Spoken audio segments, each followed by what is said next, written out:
ગુજરાતની જીવાદોરી એટલે સરદાર સરોવર નર્મદા ડેમ અને સરદાર સરોવર નર્મદા ડેમ આજે ઓવરફ્લો થયો છે। આપ અત્યારે જોઈ શકો છો કે સરદાર સરોવર નર્મદા ડેમના જે 5 દરવાજા છે એ દરવાજા ખોલી દેવામાં આવ્યા છે અને અત્યારે લગભગ 1 લાખ ક્યુસેક પાણી જે છે એ નર્મદા નદીમાં આવી રહ્યું છે, જેના કારણે જે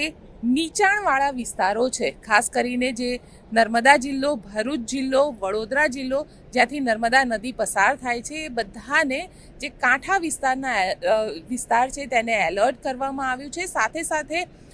જો ઇન્ફ્લોની વાત કરવામાં આવે, કેમ કે મધ્યપ્રદેશમાં જે બંગાળની ખાડીની અંદર લો પ્રેશર જનરેટ થયું હતું તેની અસર જે છે મધ્યપ્રદેશમાં ભારે વરસાદમાં થઈ છે અને ભારે વરસાદના કારણે નર્મદા ડેમની અંદર લગભગ 2,95,000ની આજુબાજુ ક્યુસેક પાણી જે છે તેની આવક છે અને તેના જ કારણે હવે જે સરદાર સરોવર નર્મદા ડેમ છે તેના 5 દરવાજા ખોલી દેવામાં આવ્યા છે। સિઝનમાં પહેલી વાર આ 5 દરવાજા જે છે તેને ખોલવામાં આવ્યા છે અને તેના જ કારણે કાંઠા વિસ્તારને એલર્ટ કરવામાં આવ્યું છે અને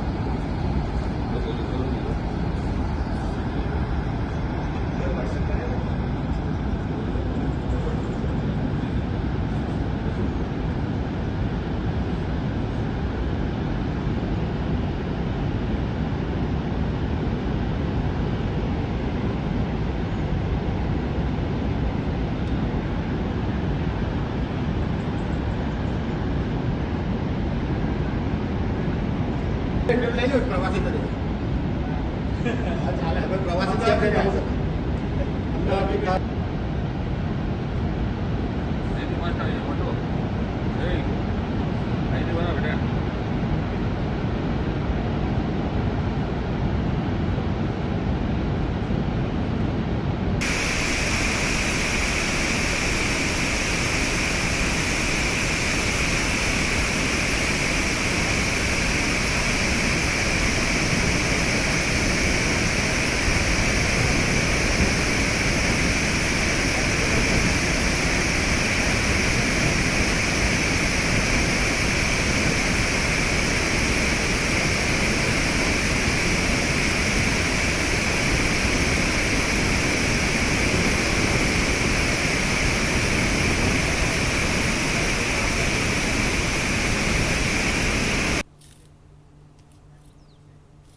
સાથે સાથે આપને એ પણ જણાવી દઈએ, કારણ કે જે રીતે અહીંયા આગળ ટુરિસ્ટ આવે છે એ ટુરિસ્ટનો ફ્લો પણ, કારણ કે ગુજરાતમાં નર્મદા સરદાર સરોવર અને કેવડિયા તેને જોવા માટે મોટી સંખ્યામાં લોકો આવે છે, તો એ લોકોનો ફ્લો પણ જે છે તે ઘણો હવે વધશે, કારણ કે લોકો માટે સરદાર સરોવરને ઓવરફ્લો થતું જોવું એ પણ એક અલગ જ લાહવો હોય છે અને સાથે કાંઠા વિસ્તારને પણ એલર્ટ કરવામાં આવ્યા છે। એટલે ગઈ વખતે જ્યારે 17 સપ્ટેમ્બરે પાણી છોડવામાં આવ્યું હતું અને પછી સરકાર ઉપર ઠીકરા ફોડવામાં આવ્યા હતા કે પ્રધાનમંત્રી નરેન્દ્ર મોદીના જન્મદિવસના કારણે એ પાણી છોડવામાં આવ્યું અને પાણીને સંગ્રહ કરવામાં આવ્યું, તો આ વખત એવું ન થાય તેના જ કારણે પહેલેથી જે રીતે પાણીનો ઇનફ્લો વધતો જઈ રહ્યો છે તે જ પ્રમાણે પાણીનો આઉટફ્લો જે છે તેને પણ વધારી દેવામાં આવી રહ્યો છે। આપ શું વિચારો છો? કોમેન્ટ બોક્સમાં ચોક્કસથી લખજો।